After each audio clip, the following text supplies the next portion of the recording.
Bonjour, Morning Brief du 30 octobre 2017.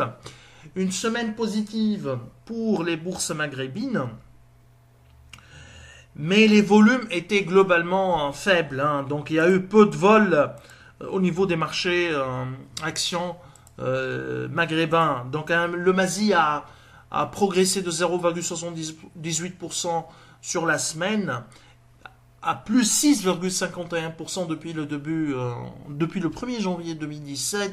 Il y a eu peu de volume lors des séances de la semaine précédente, exception faite pour vendredi où le volume a dépassé les 211 millions de dirhams. Donc il y a eu peu de volatilité pour commenter réellement une tendance. On donne un peu l'état des lieux pour ce qui est des variations de la semaine, des plus importantes variations de la semaine. Africa Gaz qui affiche la plus forte hausse, plus 6,07%. Disway gagne 6,05%. L'IDEC a pris 5,85%. Et Crédit du Maroc qui a grimpé de 5,66% pour ce qui est des plus importantes baisses. Rien de particulier hein, au niveau des baisses. Aluminium du Maroc lâche 2,03%. Solacide qui a reculé de 1,33% et HPS 0,60%. On fait un petit point sur les recos alpha-féminins pour l'univers marocain, univers de 33 valeurs.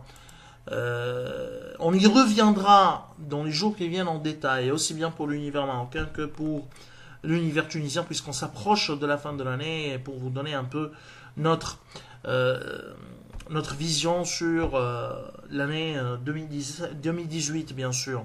Et un petit bilan de l'année en cours 2017. C'est le temps des bilans, hein. On s'approche du temps de la période des bilans.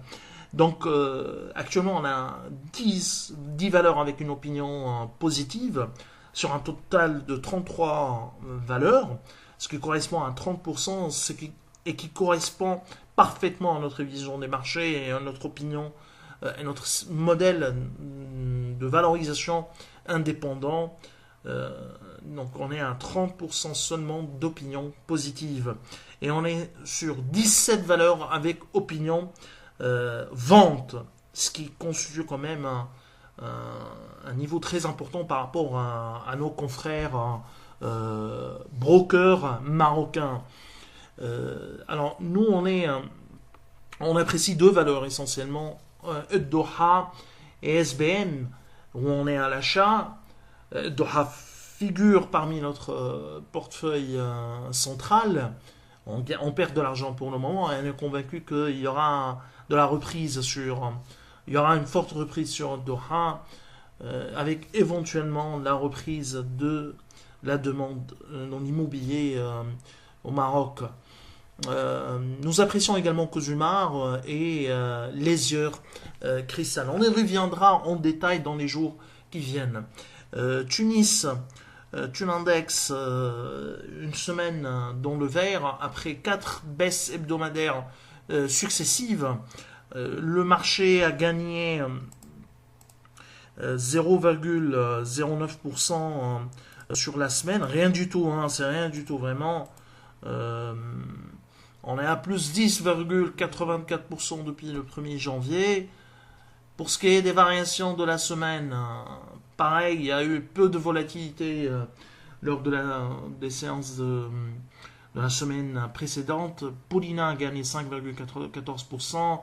Il y a également la question de l'installation ou du lancement de KFC en Tunisie. Pas de détails, mais si KFC s'installera en Tunisie, et c'est officiel a priori, il y aura un effet positif, que ce soit direct ou indirect sur Polina.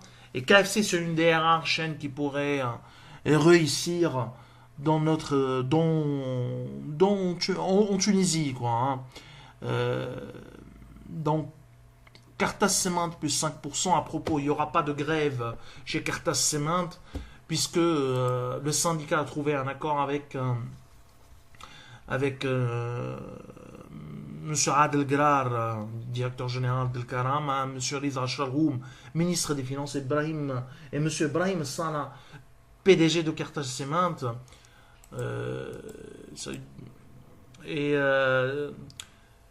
donc, il n'y aura pas de grève chez Carthage Cement qui a été prévue pour le 31, 1er et 2 novembre.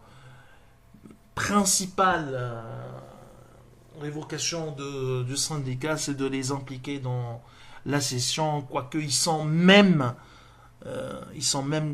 contraires à une éventuelle sortie de l'État du capital de Carthage Cement.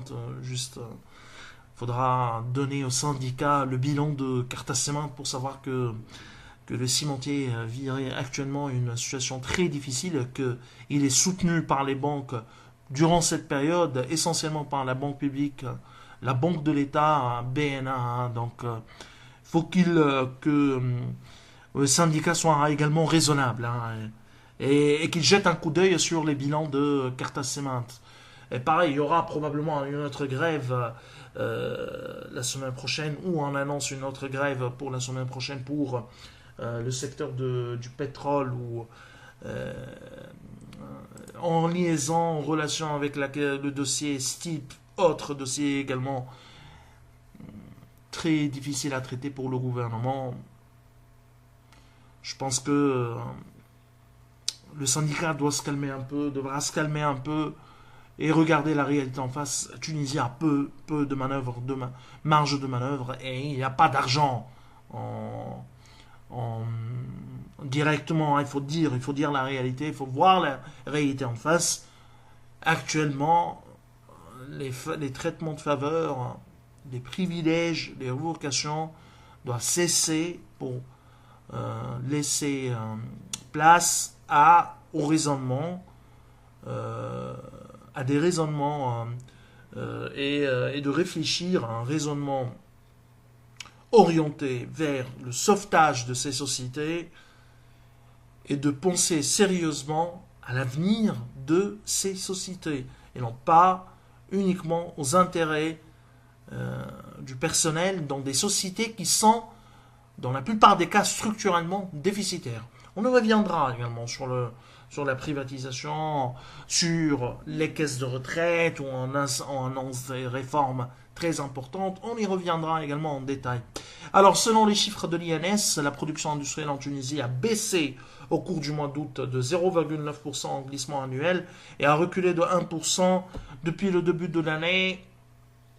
Ça, il y a l'effet surtout de l'industrie pétrolière, où il y a l'extraction pétrolière, où l'exploitation dans ce secteur s'est effondrée suite aux grèves, suite aux problèmes sociaux au niveau des sites pétroliers, mais également signaler la perte de vitesse, l'effondrement pour le ciment. Il y a une baisse marquée pour le secteur cimentier, quoique il y a une légère reprise par rapport au mois dernier. Pareil, c'est une confirmation de la reprise constatée également au mois de juillet, mais rien de particulier. La production de ciment continue de souffrir également. Alors, je vous souhaite une excellente journée. Au revoir, à demain.